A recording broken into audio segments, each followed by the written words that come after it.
زقرم يوناتكي زقرم يوناتكي زقرم يوناتكي زقرم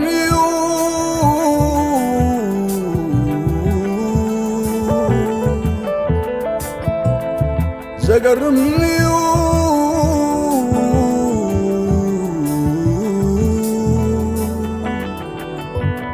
زقرميو زقرميو زقرميو زقرميو زقرم سلام تغطاتلتنا الشانل كما يكن يخون كما يتخونوا سنة كتكوننا وتر من يوتيو لومون unfortunately way بزحزم من قدي بحاله صبغ زي كونه زينا عزيز حزم في الصامي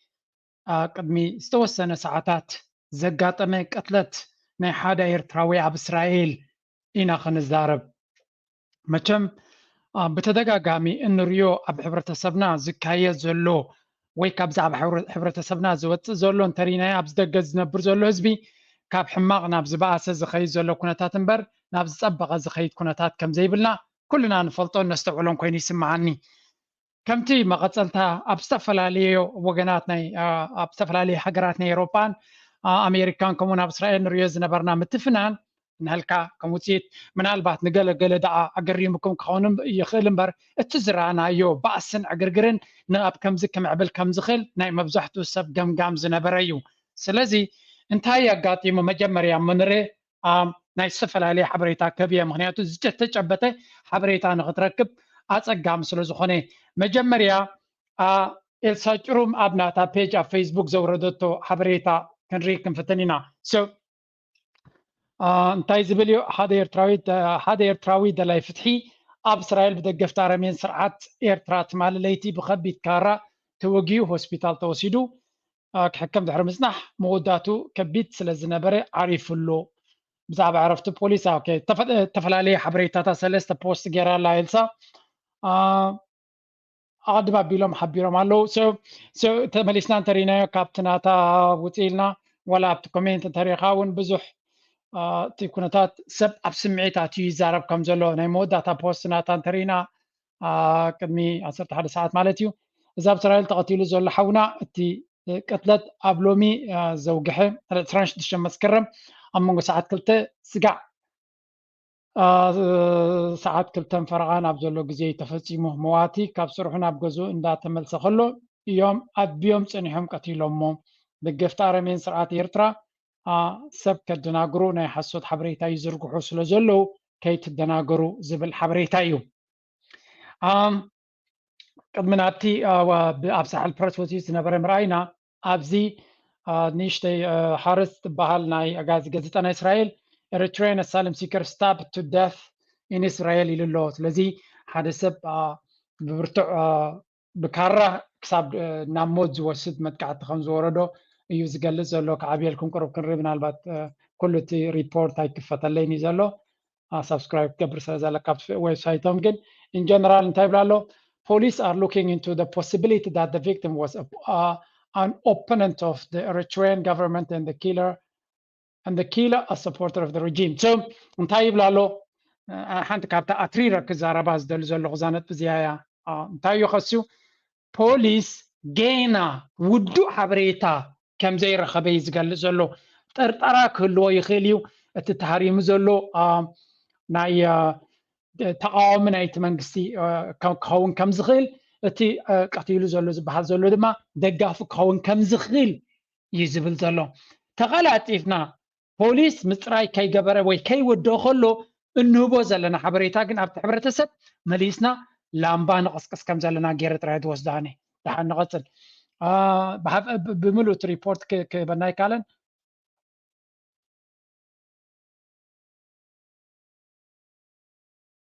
again ጥርጣራ ጥራይ ዘሎም እዚ ስፔኩሌሽን ይበሃል እዚ ዓይነት ሓበሬታታት ድማ ነዚ ሕብረተሰብና ዝሃስዮ ዘሎ ኣብ ዘይተወደ ጉዳይ ብመጽናዕቲ ዘይተረጋገፀ ጉዳይ እቲ ሚድያ ክስተዩ ከምዚ ይብል ኣብ ዓዲ ሕጊ ዓዲ ፖሊስ ዓዲ ስርዓት ከምኡ እውን ኩሉ ነገር ኣብ ዘለዎ ዓዲ ንነብር ኣለና እቶም ናይቲ ዓዲ ኣኽበርቲ ሕጊ ፖሊስ ኩሎም ስርሖም ንኽሰርሑ ክንፅበ ክንክእል ኣለና ምክንያቱ ከምዚ ኢልና ስፔኩሌት ጌርና ተዛረብናዮ ዝዘራናዮ ስምዒት ናይ ሰብ እንድሕር እንተናኽፍን ነራስንን ኣለና ኣብ ካልእ ክኸይድ ከም ዝኽእል ኩነታት ምግንዛብ የድሊ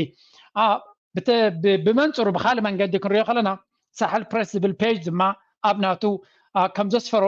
እቲ ተቐቲሉ ዘሎ ዝበሃል ዘሎ ይብሎ ነዊሕ ዝበላ ርሲዩ መዋቲ ተባሂሉ ተረቂሑ ዘሎ ሰብ ትማሊ ብኻራ ዝተሃርመ ዘይኮነስ ኣብቲ ብዕለት 2 መስከረም ኣብ ዝተኻየደ ሰላማዊ ሰልፊ ዝተሃረመ ሰብ እዩ ዝብል ከዓ ሓበሬታ ኣውፅኦም ኣለዉ I don't know ኣብዚ እውን ቪድዮ ነይሩ ግን እቲ ሊንክ ክኸፍተለይ ኣይከኣለ ምስ ፈተንክዎ ኣይሰርሕኒ ዘሎ ግን ሓንቲ ቪድዮ ርየ ነይረ ብተዛማዲቅ ኣብዚ እውን ስእልታት ኣለዉ ኣገይን ፖስት ስለ ዝገበረ ጥራይ እምበር ዝኾነ ነገር እዚኦም እዮም ወይ እትዮም እዮም ክብል ኣይክእልኒ ስለዚ ናይ ክልቲኡ ወገን ኣብዚ ተቐዳዲምካ ናይ ምውንጃል ግዜ ስለ ዘሎ ንክልቲኡ ወገን ዝተባህለ ኣብ ግምት ብምእታው ክንርኢ ኣለና ሓደ ሰብ ዝተፈላለየ ሓበሬታ ብዛዕባ እዚ ኩነታት እዚ ዝሃብዎ ክንዝክር ይግባእ ኣብዚ ግን ትማሊ ሎሚ ኣብዚ ስለ ዝተበፅሐ ወይ ከምዚ ስለ ዝኾነ ሃንደበት ኮይንኩም ትዛረቡ ክትህልው ትኽእሉ ኢኹም እቲ ዘረባታት እዚ ኣብ ሶሻል ሚድያ 10 ግዜ ንሰምዖ ዝነበርና ጋሩ ኢና ንዝኾነ ሰብ ክንሐጉስ ኢልና መንነትና ፌስቲቫል ገሮም ኣብዚ ሕና ሕጂ ፌስቲቫል ስጋብ ዝገብሩ ዘይኮና ክንፅበዮም ዘለና ከማን ፌስቲቫል ገሮም ኣብዚ ሕና ክንቀትል ኢና ክንፅበ ዘለና ኣብኡ ሶሳይት ቦምብ ጌርና ዲና ገለገርና ኣብዚ ሕና ክንቀትል ኢና ክንፅበ ዘለና ክሳብ ብኡ ግን በቃ ዋላ ብገንዘኦም እንዳኸና እንታ ክንገብር ክንክእል ናብ ከምኡ ውዳበ ልክዕ ከም እስራኤል ዝገብርዎ ልክዕ እስራኤል ሲ ዝገበርዎ ተመክሮ ኢና ክንደግም ዘለና እዚ እንታይ ክብል ፀኒሐ ሰበይክሞ ዶ ኣብ ገዝኦም እናኸድና ወይ ከዓ እናኸተርና ከነጥቅዕ ኣለና ናብ ከምኡ ዓይነት ውዳበ ክንከይድ ኣለና ስለዚ ሓንቲ ኣብዚ ክነስተውዕለላ ዘለና እዚ ሶሻል ሚድያ ናትና ዝገብሮ ዘሎ ኣበርክቶ ወይ ከዓ ኣብ ምድፍፋእ ናይ ጎነፅ ፀገም ባእሲ ኣብ ምልዕዓል ክሳብ ክንደይ ኣገዳስነት ከም ዘለዎ ሓደ ካብ እስራኤል ዝገበራ ቪድዮ ክንርኢ ኢና ሕጂ because it's important እንታይ ይካየድ ኣሎ እንታይ ይበሃል ኣሎ ክንርኢ ኣለና መደምደምታ ናባኹም እገትፎ ግን መጀመርያ እቲ ኩነታት እንታይ ከም ዝኾነ ንክንፈልጥ እንታይ ይበሃል ኣሎ ዝተፈላለየ ሓበሬታ ክንርኢ ክንፍትን ኢና ሕልፍ እናበልኩ ከሪአኩም ክፍትን እየ because ንውሕ ስለ ዝኾነ እቲ ኩነታት ኩሉ ክንርድኦ ይንኽእል ኢና ግን ያ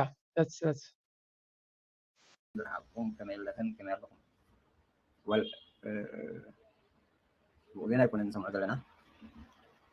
سب تقولي قال سعيد زين مالتي just 1 second نزلنا سمعكم صنعوا دبل تشيك تمكروا إنا حدقم زدنا أسرع زي مرجعنا حمدو 100% نايدك حرصتي الصنقة نطول علام اوكي انت ابي شكرا قولنا سنحو ابشروا سنحو قولوا سنحو قولوا ابشروا دري كل سب بقى نسعي بحريتا زي نبرت قتل دحريز قبر كله بقى عنسي مالش ولا سو عنس مني ولا في قتل بيقولوا في اسرائيل كبينا اوروبا يكونن عدم عايز يودا يكونن كنت ما عايز يودا يكونن ጊዜ ዝወስዱ ዲና ለማራ ሽሩ ግን هكذا ኮይኑ ብክልቲኡ ወገን መሪሕነት ስለ ዘየለ ተኮነታት ከም ስድራኹም ኮይኑ ማለት እዩ ሕድገት ምግበር ስዕረት ኮይኑ ስምዑ ሕብረተሰብ ወይ ወለዶ እንተደኣ ሃልዩ ከም ጥራይ ትትርፉ ማለት እዩ ጅኻን ሓውና መንግስቲ ሰማይ ይዋርሱ ሕጂኻ ከመይ ይኸይድ ከመይ ይቆፅል ከምኡ ይቆፅል እዚኦም ሰብ ገዲኦም ኣለዉ እቶም ሓደካ ሰብ ትገድኡ ትገድኡ ከመይ እንታይ ይኽየል ዝብል ዘሎ ብከምዚስ ናይ ብሓቂ ኣተሓሳስቦም ክንቀይሩ ንኽእሉ ብከምዚስ ናይ ብሓቂ ክነርዕዶም ንኽእሉ ክምለሳ ኢና ኣብ መጀመርያ የስ መዋቲ ሓውና መንግስቲ ሰማይ የዋርሶ ንስድራ ቤቱ ንኩሎም ደቁን ኣቦ ሓዳር ኣቦ ስድራ እዩ ነይሩ ስለዚ ብሰንኪ እዚ ዝክየድ ዘሎ ፋሉላዊ ኣካይዳ ሓንቲ ስድራ ንክዝኽትም ተገይሩሎ ኣምላኽ ፀጉ የውርደሎም ፅንዓት ይሃቦም ቶም ስድራ ኣብዚ ኮይና ክንሪኦ ከለና ግን እዚ ዝዝራእ ዘሎ እዚ ዝክየድ ዘሎ ጉዕዞ ብተደጋጋሚ እየ ዝኽንኖ ኢላነ ብተደጋጋሚ ስለምንታይ ሰብ ካብ ዓዲ ወፂኡ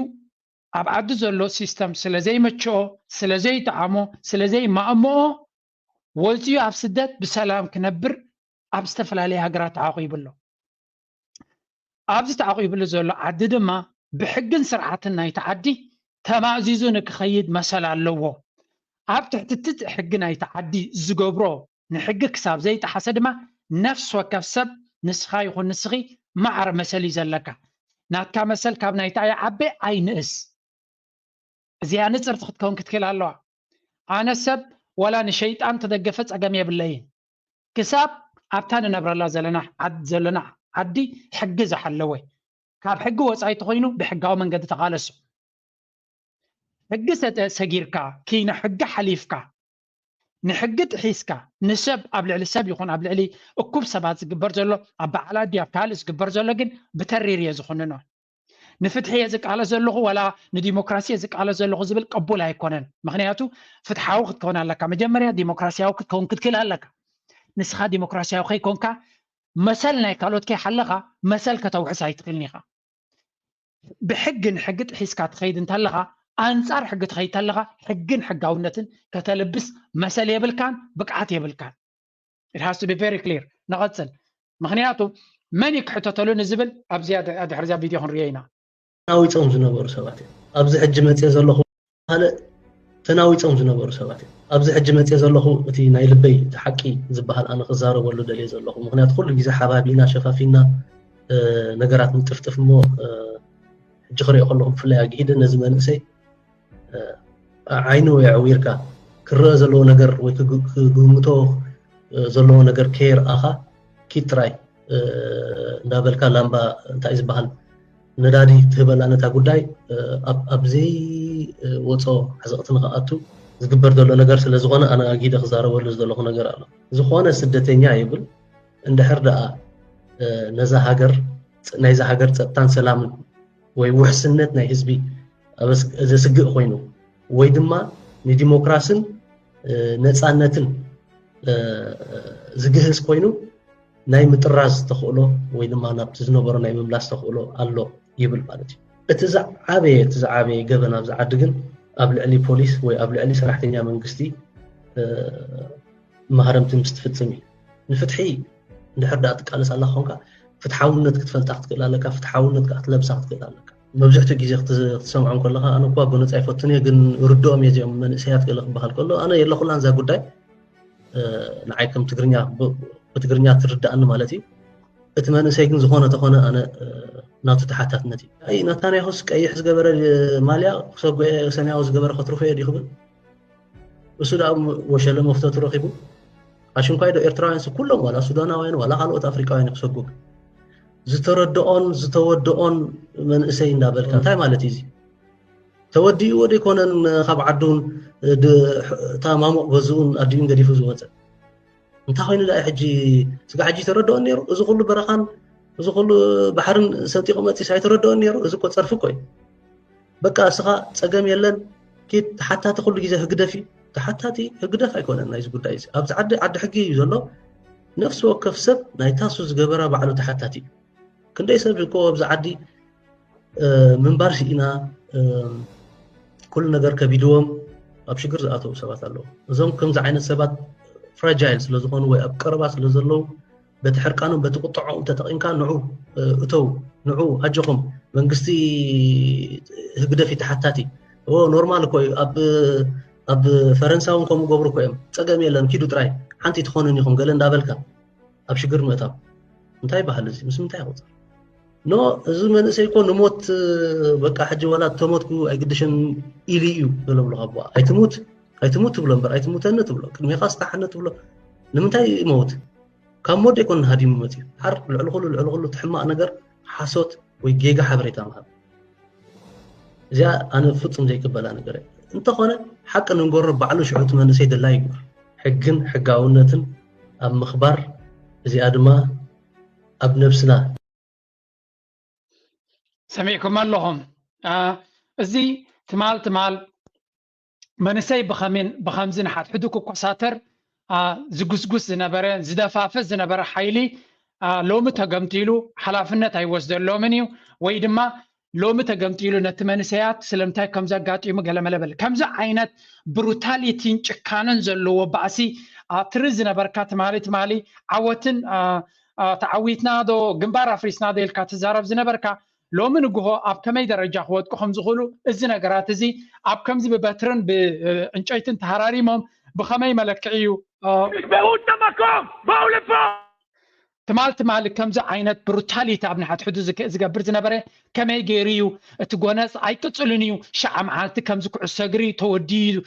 كل تيناتي في زونا كالس أوتانا أنا نخيد إلكا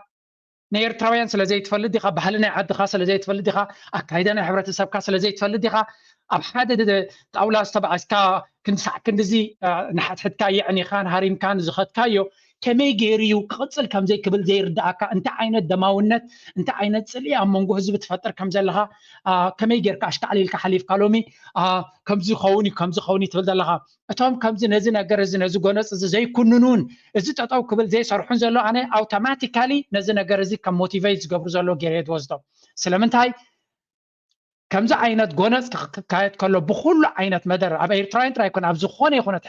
زخونه يكون حبرتسب سبعونت انتلقى جيجان تطاو كبلني خا تطاو كتبل زغباكا سلامنتاي ازي اب نورمال عدي اب حقاو عدي فتحاو عدي بحق كترخاخبلو اب تخيل زخونه يكون سب دما حلافنت كوسلك اب زي كل عدي يخات غزغزلها اتوم اب زخد زلو سبات دما هذا كموتي يخلو وي قتل يخلو كابو وصاي دما بتو زغبرو دامج ستراي زي تعدنا كساره كوردوم كم زخونه كل سب حسبك خلالو من كحملو نزخل صقم نزخل اب صرغياتاتن اب تحتقرصن اب غزان اغاطيم زلو عنوت من يكحتتلو زي تريوا زلو بمليونات بفرق مليون ديغلا ملز تمني بوحدو نزغيرما نزي زغبر سبيك حتتلو كل تحتاتنت نتاب افت غداي زو على تراي كحتتلو صيلك بشفتينهم انا تي ايفنت زغبريم دو بلا هقداف يدو غلا نو لك انا تاغبن زغبر ري وزب كاميرا سالو وي وريدنيرو everyone ابز زنبره بكاميرا تسايللو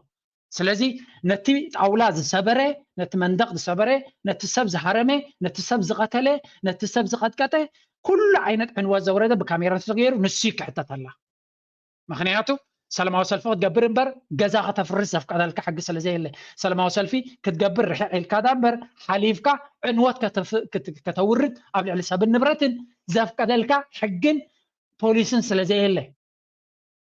ناي زخونه يكون سال متي خان تعرفيسكايو اتو زفرسه بحق تتحيزو نعون تحيزهم تصبق نعون تحيزهم كن اتفاق زحته تسب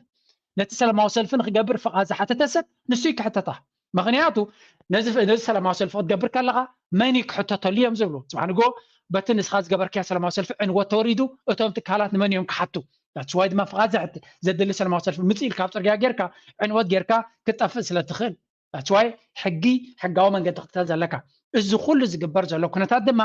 ናይ ታሽ ዓመት ፌስቲቫል ናይ ስዊድን ናይ ጀርመን ናይ ኣሜሪካ ናይ ካናዳ ንብሎ ዘለና ኣብ ዝውድእ ኣይኮነን ኤርትራውያን ይፋለጡ እዮም ንሓትሕዶም ኣሕዋት እዮም ዋላ ካልኦት ዜጋታት ኣለውን ይፋለጡ እዮም ብኻልእ ዘረርባ ኣብዚያ ተባይሶም ኣብ ኣይኮነትን ክትውዳእ እታ ጉዳይ ኣብ ካልእ ቦታ እንዳሻሂድ እዮም ክራኸቡ ኣብ ፅርግያ እዮም ክራኸቡ ኣብ ከተማ እዮም ክራኸቡ ኣብ ካልእ ቦታ ኣብ መርዓት እዮም ክራኸቡ ኣብ ጥምቀት እዮም ክራኸቡ ኣብ ቤተክርስትያን እዮም ክራኸቡ ኣብ መስጊድ እዮም ክራኸቡ እዮም እዞም ሰባት እዚኣቶም ምስ ተራኸቡ እንታይ ይኸጋጥም ገለገለ ሰባት ብርግፅ ኤርትራውያን ክባልዑ ኢንተረስት ኣለዎ we have to be very clear ብግልጽ ክንዛረብ ክንክል ኣለና ብተደጋጋሚ ዝበልዎ እዮም ኤርትራውያን ንሓትሕዶም ክከታተሉ ኢንተረስት ዘለዎም ሰባት ኣለዉ we know that ክባልዑ ኣለዎም ኢሎም ኮነ ገይሮምና እዮም ንሓትሕዶም ክከታተሉ ኣለዎም ንሓትሕዶም ክጣፍኡ ኣለዎም እኮ ተባሂልና ኢና ሓድሽ ነገር ሓድሽ ዘይተዘርበ ጉዳይ ኣይኮና ንዛረብ ዘለና ብተደጋጋሚ ሪና ኢና ካልኣይ ድማ ኣብ ዘርከብና ርኪብና ክንሃርሞም ኣለና ካ ተባሂሉ ትሪኡ ትሰምዑ ፀኒሕኩም እዮም ስለዚ እቲ ኩነታት ነቲ በኣሲ ተጓሃህር እንተለኻ ነቲ ኩነታት ተራስን እንተለኻ እቲ በኣሲ ንኸይዝሕል ፅልን በኣስን ዕግርግርን ንኽቕፅል ትደፋፍእ እንተለኻ ተኸታቲ ኻስኻ ምናልባት ሎሚ ሕጊ ኣይረኸበልካን ኣሎ በት ኢቨንቹዋሊ ሕጊ ከርክበልካ እዩ ብናትና ፃዕሪ ወይ ብናይ ክፍቶ ፃዕሪ ዘይኮነስ እቶም ትነብረሎም ዘለኻ ሕጊ እዚ ፀገም እዚ ካበይ እዩ ዝብገሰሉ ኢሎም ካብ ሱር መሰረቱ መፅናዕቲ ክገብርሉ ስለ ዝኾኑ ኩሉ እቲ ንዑ ኮንትሪቢዩት ዝገበረ ሰብ ድማ ኣብ ሕጊ ቀሪቡ ዝግብኦ መቕፃዕቲ ክወስድ ናይ ኩሉ ሰብ ዜጋ እዩ ከምኡ ጥራይ ግን ኣይኮነን ኩሉ ሰብ መጀመርያ ብፍላይ ተላይ ፍትሒ ወይ ፍትሒ ካለሳ ኣለኹ ትብል ተለኻ ዝኾነ ነገር ንስኻ ትቃወሞ ቅድም ቀዳድም ብሕጋዊ መንገዲ ከተትርፎ ክትፅዕር ኣለካ ሕጋዊ መንገዲ እዩ እቲ ዝሰርሕ ፖለቲካ ክትቅይር ተደሊኻ እውን ሕጋዊ መንገዲ እቲ ዝቐለለን እቲ ውፅኢት ዘለዎን ምናልባት ለውጢ ይመፀልናን ብሕጋዊ መንገዲ በዚ ትገብሮ ዘለኻ ዝመፅእ ለውጢ እውን ክህሉ ይኮነን بفصم لو تكل يكونن اتهم كلهم ناس غيرهم زلو اب جرمن انت خونه كساب كندي كبيد مقصعتي صبينكم زلو مسارحنا بوليتيكا غيرهم نزخونه يرتراو تعد زلو كنتاتو حدا ኤርትራዊ ደ ኤርትራዊ መጽሓት ክገብሩሉ ይዛረብለው እቲ ከይስ ተዋሂብ ዘሎ ብዙሓት ዘ ኤርትራውያንን ብሽመ ኤርትራውያን ወረቐት ወሲዶም ኣለዉ ዝብል ክስ ስለ ዘሎ ብተወሳኺ ገበን ዝገበረ ንኽጥርዙ እቶም 218 ኣብ ሽቱትጋርት ዝተታሓዙ እዚኦም ሰባት እዚኣቶም ብዘይወዓል ሕደር ክጥረዙ ዘለዎም እዮም ዝብሉ ዘሎ ብኸመይ መንገዲ ንጥርዞም እንታይ ይኸውን ንሱ ካል መንገዲ ኣብቲ ምጥራዝ ግን ኩሎም እቶም ፖለቲከኛታት ይሰማምዑ ተሰማሚዖም ኣለዉ ጥራይ ግን ክጥረዙ ይኽእሉ ድዮም መንግስቲ ኤርትራ ይቕበል ድዩ ንዝብል ሕቶ ኣብኡ እዩ ዘሎ ተዛራቢ ኣብ ስዊድን እውን እንተኾነ እቲ ወሪዱ ዘሎ ክሳራ ኣዝዩ ዓብ ምዃኑ ነፍሲ ወከፍ ኣብቲ ኩነታት ዝነበረ በቲ ካሜራታት ናይ ፖሊስን በቲ ኣብቲ ከባቢ ዝነበረ ዝተቐጥሐ ብዙሓት መኻይን ዝተበላሸዋ ብዙሕ ተቕርፂ ዝዓነወ ብዙሕ ክሳራታት ዝወረዶ ኣሎ ስለዚ እቲ ክወርድ ዝኽእል ክሳራ ኣዝዩ ብዙሕ ምዃኑን ግለሰባት ድማ ነቲ ንዑ ዝገበሩ እቶም ንዑ ዝገበሩ ብሓላፍነት ንሳቶም ክሕተትሉ ምዃኖም እዚ ድማ ኣብ ሂወቶም ንኣሽቱ መንእሰያት እዮም ሂወቶም ግን ዲስትሮይድ ከም ዝኾነ ከምታ ሳምሶን ክብላ ፀንሐ መንእሰያት እዮም ንሞት ኣይፈርሁን እዮም ግርም ንስኻ ሞት ኣይፈርሁን እዮም ኢልካ ኣብ ገዛኻ ሓቢእካ ኢኻ ትዛረቦ ዘለኻ እዚ ስለምንታይ ደስኻ ሞትን ገለን ዘየፍራህካ ተኮይኑ ነቲ ቃልሲ ኣብነቱ ኮይንካ መሪሕካ እዮም ዘይተኣቱ መብዛሕትኦም ኣብ ሶሻል ሚድያ ኮፍ ኢሎም ኣብ ዩቱብን ኣብ ጋለን ዝዛረቡ ዘለዉ ኣብ ወላ ሓደ እንዳ ፖሊስ ክእሰሩ ኣይረኣናዮምን ኣብ ዝኾነ ይኹን ዓመፅ እውን የለውን ዘረባ ኣጓሂሮም ላምባ ቀስቂሶም ንሳቶም ሂወቶም ይቕፅሉ ኣለዉ እቲ ዘይጎርሐ ጌና ኣብቲ ኩነታት ግን ብትክክል ዘይተረድኦ ግን ግዳይ ናይዚ ኩነታት ክኾን ኣሎ ሕራይ ዓመት ጌርካ ኣለኻ ናይ ጊሰን ካብ ዝግበር እንታይ ለውጢ መፅኡ ፖለቲካዊ ለውጢ ከተምፅእ ትሓስብ ነርካ ተኮይንካ ኣብ 2022 ድዩ ገለ እኳ ኣብ ጊሰን ዓብ ባእሲ ተኻይዱ ነይሩ what happened እንታይ ፍትሒ መፅኡ ሽዑ ዓመት ገይሩ ኣሎ ናይ ጊሰን ካብ ዝካየድ 3-4 ወርሒ ገይሩ ኣሎ እንታይ ሕጊ መንግስቲ ኤርትራ እንታይ ለውጢ መፅኡ ወይ እንታይ ፅልዋ ክትፍጠር ኪኢሉ ቁሩብ ክንግምግም ክንክእል ኣለና እቶም ትቃወሙ ዘለኹም ፍትሕን ዲሞክራሲን ለውጥን ኣብ መንግስቲ ኤርትራ ክንገብርና እንድሕር ኮይኑ እቲ ዝገበርኩሞ ክሳብ ሕጂ እንታይ ውፅኢት ኣምፅኡ ኢቫሉዌት ክትገብርዎ ክትክእሉ ኣለኩም ስኢልካ ተኸብኪብካ ምኻድ ዘይኮነ እቲ ትገብሮ ዘለኻ ኣብ ባይታ እንታይ ለውጢ የምፅእ ኣሎ ክትሓስብን ክትምርምርን ኣለካ ሸው ክንቅፅል ኢና ዝተፈላለዩ ነገራት ኣብ ሶሻል ሚድያ ዝዝረቡ ዘለዉ እስከ ሓንቲ ካብቲ ብብዙሕ ወገን ዝዛረቡላ ዘለዉ ንስማ ታይ ባዕሎም ተንፀራይ ንዛረብ ታይ ባዕሎም ተንፀላትና ፃርፃርኩም ክወፁ ዶ ዕግርግርግርግር ክብሎም እዩ እዚ ዝኣመሰለ ላ ዓብዪ ናቶም ሓይሊ ወዲቑ ስለ ዘሎ ወጭ ዋጭት ክጅምር ይብዝቀነ ዝኽሩ ይኹ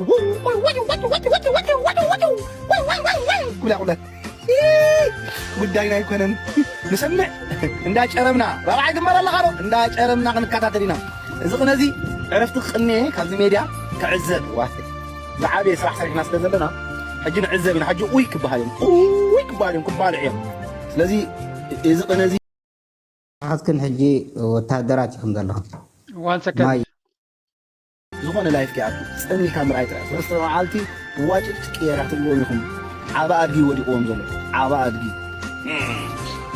ኣይነዛረብን ነዛርብ ግን ኣዛሪብናዮም ኣለና ከነዛርቦም ኢና ሓጊና ጉዳይ ኣድጎም ይግበሩ ሕጂ ብዝኾነ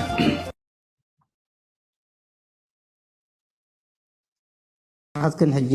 ወታደራት ኢኹም ዘለኹም እንታይ ኢኹም ተእትዋላ ሻሓትክን ሕጂ ወታደራት ኢኹም ዘለኹም ማይ ማለሰ ደንጎላ ከተእትዋላ ከም ድንጋፀ ዝበሃል ነገር የለን ወላ ዋሊድ ኩና ስማዓክ ንኸውን እዩ ከም ናይ ኣደ ገለገለ ኩሉ ግዜ ደንጎላ ከተእትዋላ ለክን ጨካናት ክትኮና ማለስ መሊሱ ነድሪ ክስማዓክን ክኽእል ኣለዎ ኣብ ከምዚ ዓይነት ዘርባዕባዕ ዝበሃል ነገር የለን ኣነ ሕጂ ዘርባዕባዕ ትብልለኺ ዘርባዕባዕ ዝበሃል ነገር የለን ኣብ ቃልሲ እዚ ቃልሲ ፀላኢ ግደፍ ንዑ ፅባሕ ንጎ ንዓኻ ቆትሉ ኮይኑ በዓልቲ ዕላማ ከም ምዃን ከመጠን ግን ጓል ትምፃእ ወዲ ቀታሊ ኢኹም ምዃኑ ጥራሕ ፍለጥ እዮም ኣብ ቃልሲ ኩሉ ግዜ ኣብ ውትድርና እንትገብሮ ጓል ትኹን ወዲ ጥራሕ ከመይ ገይራ ዕላማ ኣፈሊጣ ፀላእያ ከም ዝቐትላ ፈሊጣ ስና ንኸሻ ክትከይድ ከም ዘለዋ ጥራሕ ክትፈልጥ ክትክለላ ኣብ ከምዚኣ ዓይነት ናይ ድንጋፀ ባህልን ብሂልን ዝበሃል ነገር ምሳና ኣይክሰርሕን እዩ ከይትገብራ እዚኣ ከይትገብራ ሰላም ጀን ዓርከይ Okay, ትሪእዎ ኣለኹም እቲ ኩነታት again the same እቲ መሰጅስ ዘሎ ከመይ ምዃኑ ክንፈልጥ ክንክእል ኣለና እቲ ዝዓበየ ገበና ኣብዚ ዓዲ ግን ኣብ ልዕሊ ፖሊስ ወይ ኣብ ልዕሊ ሰራሕተኛ መንግስቲ ማህረምቲ ምስ ትፍፅም እዩ ንፍትሒ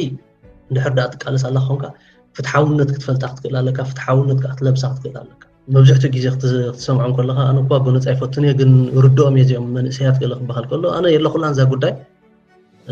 ንዓይከም ትግርኛ ብትግርኛ ትርዳእኒ ማለት እዩ እቲ መንእሰይ ግን ዝኾነ ተኾነ ኣነ ናቱ ተሓታትነት እዩ ኣይ ናታንያሁስ ቀይሕ ዝገበረ ማልያ ክሰጉዐ ሰማያዊ ዝገበረ ከትርፎ እየ ድዩ ክብል እሱ ዳ ወሸለ መፍተቱ ረኺቡ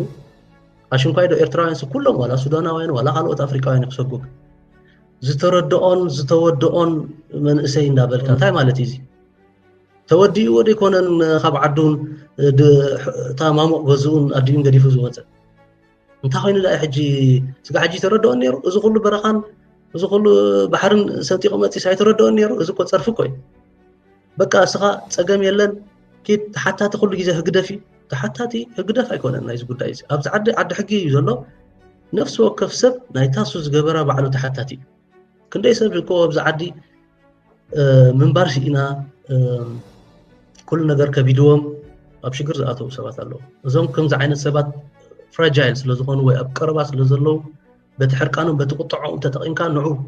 እተው ንዑ ኣጀኹም መንግስቲ ህግደፊ ተሓታቲ ኖርማል እኮ እዩ ኣብ ፈረንሳውን ከምኡ ገብሩ እኮ እዮም ፀገም የለን ኪዱ ጥራይ ሓንቲ ትኾኑን ኢኹም ገለ እንዳበልካ ኣብ ሽግር ምእታው እንታይ ባህል እዚ ምስ ምንታይ ይቆፅር ኖ እዚ መንእሰይ እኮ ንሞት በቃ ሕጂ ወላ ተሞትኩ ኣይግድሽን ኢሊ እዩ ዝብለብሉ ካብዋ ኣይትሙት ትብሎ እምበር ኣይትሙተኒ ትብሎ ቅድሚኻ ስታሓኒ ትብሎ ንምንታይ ይመውት ካብ ሞት ኣይኮን ሃዲሙ መት እዩ ሓር ልዕሊ ኩሉ ትሕማቕ ነገር ሓሶት ወይ ጌጋ ሓበሬታ ምሃብ እዚኣ ኣነ ፍፁም ዘይቅበላ ነገር እያ እንተኾነ ሓቂ ንንገሮ ባዕሉ ሽዑት መንእሰይ ድላ ይግበር ሕግን ሕጋውነትን ኣብ ምኽባር እዚኣ ድማ ኣብ ነብስና ለሚድናያሲ ኣብ ሃገርና እውን ክትከውን ዋጋ ዝኸፍለላ ነገር እያ ኣብቲ ኣለኹ ኣብ ጎኒ ሕጊ እየ ዘለኹ ያ ትሪእዎ ኣለኹም እቲ ኩነታት እቲ ትኽክል ዘረባ ሰብ ክሰምዖ ዝግባእ ሰብ ክመሃሮን ክፈልጦን ዝግባእ እዚ እቲ ዘረባ ነፍሲ ወከፍ ሰብ ሓላፍነት ክወስድ ኣለዎ ንባዕሎም ሃዲሞም ተኣልዮም ነቲ ሰብ ደፋፍዮም ኣብ ስምዒት እትዮም ዝወስድዎ ዘለዉ ፅባሕ ንጎ መን ክሕተተሉ መን እዩ እቲ ገበን ክስከሞ ነፍሲ ወከፍቲ መንእሰይ ክስከሞ ስለዚ ብከምዚ መንገዲ ክኽየድ ኣይክእልኒ እዩ ሰብ ኩሉ ክነቅሕ ክኽእል ኣለዎ ፅባሕ ንጎ እታ ነዚኣ ትገብር ዘለካ መንእሰይ ብቐጥታ ንዓኻ እያ ክፀልወካ እታ ኩነታት ንስኻ ኢኻ ድማ ዋጋ ክትከፍለላ ነፍሲ ወከፍ ሰብ ድሮ እቲ ናይ ሕጋዊ መንገዲ ግዜ ስለ ዝወስድ እቲ ኮንሲኮንስ ከይተረዳእና ክህሉ ይኽእል እዩ በር ኢቨንቹዋሊ ኣብ ርእስኻ ይክወርድ ንስኻ ኢኻ ድማ ክትሕመሎ ካልእ ሰብ ዝሕመለልካ ሰብ ክህሉ ኣይኮነን ካብ ብሕጂ ሕሳብካ ክትገብር ኣለካ እቲ መንእሰይ ካብ ብሕጂ ተረዲይዎ ፈሊጡ እንተኸደ ዝሓሸ እዩ ካብ ወፃኢ ግን ስቂልካ ተሓዋዊስካ ትኸይድ እንተለኻ ፅባሕ ንጎ እቲ ዋጋ ከቢድ ክኸውን እቲ ሰብ ነዚ ነገር እዚ ዘፍቅድ ዘሎ ወይ ነዚ ነገር እዚ ሸለል ኢሉ ዝኸይድ ዘሎ ግን ካብ ብሕጂ ሓላፍነት ክወስደሉ በትሕትና ይፅውዕ ኣብ ሚድያ ዘለኹም ኣካላት ነቲ ኩነታት እቲ ተረዲእኩም ክቕየረሉ ዝኽእል መንገዲ ክትደፋፍኡን ክትግስግሱን ድማ ኣጋይን ብትሕትና ይሓትት ምክንያቱ እዚ ዝኽየድ ዘሎ ጉዕዞ ንዝኾነ ይኹን ፀሊም እዩ ዝፀሉ ዘሎ ንዓና ንኤርትራውያን ብቐዳምነት እዩ ዝፀልወና ዘሎ ኣብ ቤት ትምህርቲ ዲኻ ዘለኻ ብተደጋጋሚ ካብ ብዙሓት ወለዲ ከም ዝመፀኒ ዝብል ዘሎ ቆልዑ ኣብ ቤት ትምህርቲ ዓብ ዋጋ ይኸፍሉ ከም ዘለዉ እዚ ዝካየድ ዝቐነየ እቲ ኮንተንት ብብዙሓት ሰባት ቫይራል ይኸይድ ስለ ዝነበረ እቲ ባእሲ ንምንታይ ተባይሶም they don't care ዝበዝሐ ሰብ ንሶሻል ሚድያ ባእስን ገለመለን ፅቡቕ ስለ ዝረኣየሎም ኣምፂኦም ኣብ ኮፍ የብልዎ ስለዚ ነዚ ድማ እቶም ቆልዑ ምናልባት ስድራ እንተለኹም ካብ ነፍስኩም ከብሊልኩም ተዘይኮንኩም ስድራ እንተለኹም ንደቅኹም ኣርእይዎም እንታይ ከም ዝብሉ ስምዕዎም ሽዑ ስድራ እንተለካ ደቂ እንተለውካ ብዘይ ገድስ እንታይ ፖለቲካዊ ቃውማኻ ነቲ ባእሲ ኣርእዮም እንታይ ከም ዝብሉካ ድማ ስምዓዮም በኣኻን በቲ ኩነታትካን ከም ዝሓፍሩ ኣነ 100% ሹር ኮይኑ ክነግረካ ይኽእል እዚ ነገር እዚ ካብቶም መሳቶም መማህርቶምን መካይቶምን ክመፅኦም ከሎ ድማ ክሳብ ክንደይ ብህዝቦም ክሓፍሩ ከም ዝኽእሉ ክንሓስቦ ክንክእል ኣለና ኣፍሪካውያን ፈረንሳውያን ከምኡ ገብሩ እዮም ቤልጅማውያን ከምኡ ክገብሩ እዮም የስ ኣብ ዓዶም ይገብሩ ከምኡ ኢሎም ቅድሚ ሕጂ ነቲ ናተይ ቪድዮ ኣፍሪካውያን ከም ነዚ ከትሪኦ ዶ ገለገለ ኢሎም ቪድዮ ገይሮም ነይሮም የስ ኣብ ዓድኻ እንተዝኾን ዳወ ይግበር ብፖለቲካ ናይ ዓድኻ ስለዘይ ተረዳዳእኻ ትሕቲ ቅርፂ ናይ ዓድኻ ክተብርስ ትኽእል ኢኻ ብፖለቲካ ናይ ኤርትራ ስለዘይ ተረዳዳእኻ ግን ትሕቲ ቅርፂ ናይ እስራኤል ወይ ናይ ጀርመን ወይ ናይ ኣሜሪካ ወይ ናይ ካናዳ ከተፍርስ ዘፍቅዳልካ ሕጊ የለን ዝቕበለካ ህዝብኻ የለን ስደተኛ ኢኻ ንስኻ ስደተኛ እንተኮይንካ ድማ በቲ ሕጊ ዘለኻዮ ዓዲ ተማዚዝካ ክትከይድ ክትክእል ኣለካ ከማኻ ተሰዲዱ ዘሎ ሕጊ ኣኽቢሩ ንዝኸይድ ዘሎ በቲ ሕጊ ንዝፍቀደሉ دليتاتون بهكتاتون نغطقص دما كتبكس يبلكا اجين كنتنقع كنكلالنا زنرو يزلنا كونتات كاب زيرو زمت يكون كم عينت ملغت 10 تجزا سوشيال ميديا تنقدن تزاربن نزل مسجزي بتتقاقم منقد تغزغس انتلخا وعنقو ازي بقتلات كوين مسمزه سربرايز كغبر كيبلو مغنياتو اوفيشالي اب ميديا مزيوم سبن قتلنا سوسايد غيرنا نفسنا قتلنا نت فيستيفالات نت بعالات كنقاصلو ينايليو ابكو اب ميديا مزيو زارب زلوزي بحبو كندي غزي زربلو يخوني زي اب بابليك عين مزيوم جن بدفرت نعليتات نكسب شوعات ولدو كنصنتينا زباله سبيزي مزبلش عايكون انت وريداتا فيديو قني يا ابو and this is نمجمريا يكون زبال زلو بستفلالي منقدي كوم إلهم زفكرو زنبرو هوست زقبروهم زتاقو علومن بزحاتهم نيرا حدثب كوم إلو بزعق زي زارم نيرا مودة حدثب حريدو أب سربيز آتو سبالو سلازي ازي آتوم مأنفتيو ميديا زرب زلو بتكبار تحرس توسنك زي كم تريو زي إرداكم تخينو زي حلافنا تويان سباسل زخونكم ترعي